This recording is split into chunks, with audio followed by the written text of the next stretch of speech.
Can I help you? With I Know What You Did Last Summer becoming a box office hit, it would only take a year before we got a sequel. Jennifer Love Hewitt and Freddie Prinze Jr. would return, with the new additions being Brandy and Mekhi Phifer, and Muse Watson returning as the killer Ben Willis. Sorry if that's a spoiler for anyone, but the movie came out in '98. The story of the movie takes place a year after the first movie's events. Julie James has moved away from Croker because of those events, and she's basically trying to move on.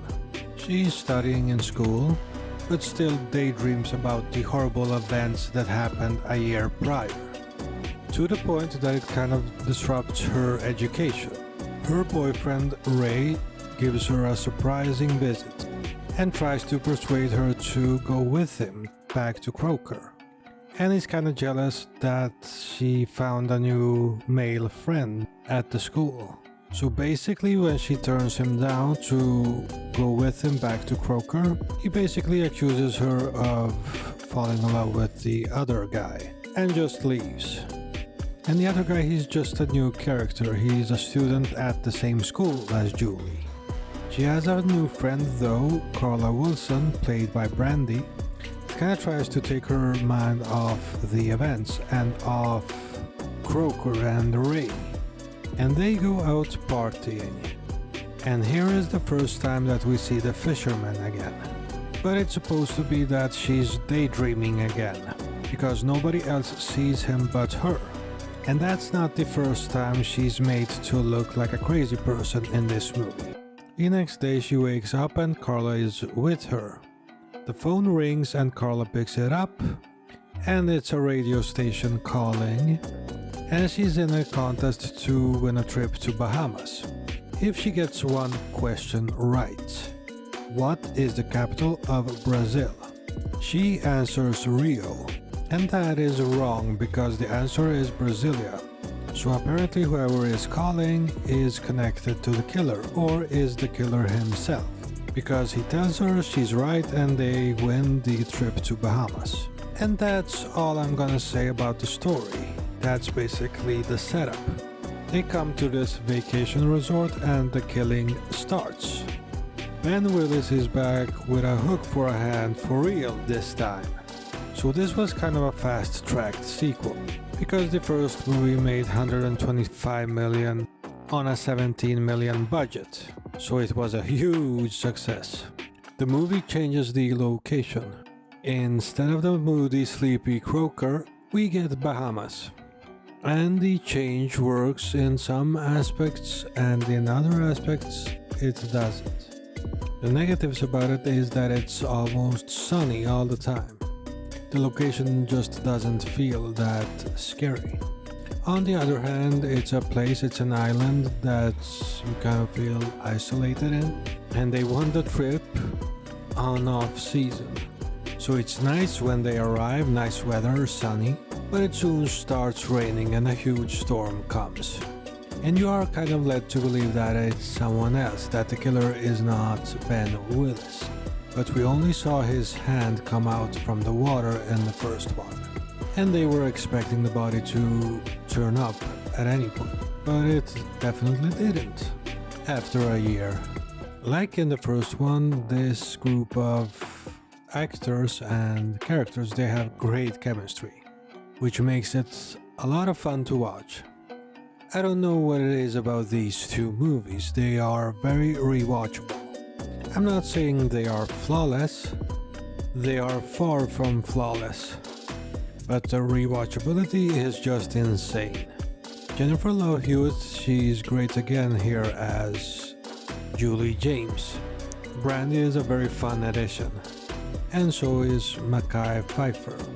The most unknown actor in this cast is Matthew Settle as Will Benson, Ben Willis' son. can't really believe that the characters couldn't figure that one out. It was right there all the time. You can't really say that these movies are perfectly written. They never were, but they are still very fun. The kills are more brutal in this one. More blood, more gore. Apparently that was done by an executive. He basically looked for what audiences at the time wanted. So it led to a movie that's more bloody, and they show a lot more than in the first movie. And it does add to the creepy feeling because the fisherman is more scary. Even though it does take away a little bit because we know who he is.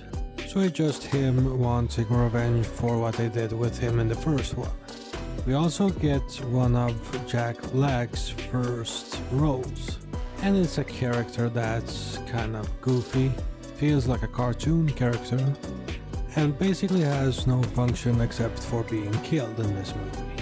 He's supposed to be the comic relief, but he's not funny. Just filling out the screenplay with unnecessary filler. Except for his inevitable kill, which by itself, because the character is the way he is, the scene feels like a cartoon. Also there's this hotel manager character that is kind of unnecessarily angry towards these characters. Basically because their trip is a win from a radio station. And he feels they are unfairly there. At least that's what I got from it. There's also this caretaker character at the hotel, played by Bill Cobbs. It's a character where you're supposed to think he has something to do with the killings and that he's cooperating with the killer. But he's not, he's instead trying to help them. Because he noticed something fishy was going on with Will Benson. He's the first one to recognize him, that he's helping the killer and that he is the son of the killer. It's a fascinating character because we get into voodoo with him, and it kind of goes into the supernatural territory of horror. Even though this movie is not a supernatural horror movie, there are some nice twists in the movie too. Like Will Benson being Ben's son, which is quite obvious in the name, but it still works as a twist. Because you're not expecting the guy whose name is Will Benson is going to be Ben's son actually, not in the story. There's also another cool kill involving a car. Ray and his buddy from work are going home with the car, and there's someone that needs help with their car. Their car stopped. Ray gets outside and checks the situation, and it turns out to be a doll dressed as the fisherman. And there's a note saying, "I still know what you did last summer," while the killer turns up on the other side and kills Ray's friend with a hook through the neck. Gets in the car and tries to run Ray over.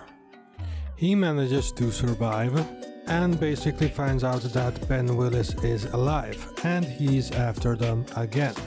So he just finds a way to reach the island because he knows Ben Willis is going to the island where Julie is. And that's basically the setup for the whole movie. The movie has some fun moments. It's an acceptable sequel. It is basically a sequel to a movie that's just good. Nothing great, nothing extraordinary. The performances are good. The setting works. The use of the fisherman as the killer is good. Effective kills and effective use of the fisherman because he's still a bit scary, even though it's not as good as in the first movie. This movie just feels standard. Not awful, but not good either. Good direction by Danny Cannon, but the script by Trey Calloway leaves a lot to ask for. Logical inconsistencies, side characters that are cartoonish, and some very bad dialogue here and there. But it's definitely not as bad as the third movie that we got that went to straight to video. called I Will Always Know What You Did Last Summer. And that train wreck I won't review, because I just don't want to put myself through that. Not that I don't want to review it here on the channel, but it's a very low effort sequel, to say the least. It's probably one of the worst horror sequels ever made. But if you are curious, I suggest you watch it and find out for yourself. That's one of the reasons I'm hopeful for this new movie that I will be reviewing on the channel when it comes out. But as far as I Still Know What You Did Last Summer goes, I'm giving this movie a 5 out of 10. It's equally as bad as it is good, and I do recommend watching it if you haven't seen it. If you like this video, please like, share and subscribe. Also, don't forget to smash the bell icon so that you don't miss any of my future videos. This has been Phantom Frame. Thank you so much for watching.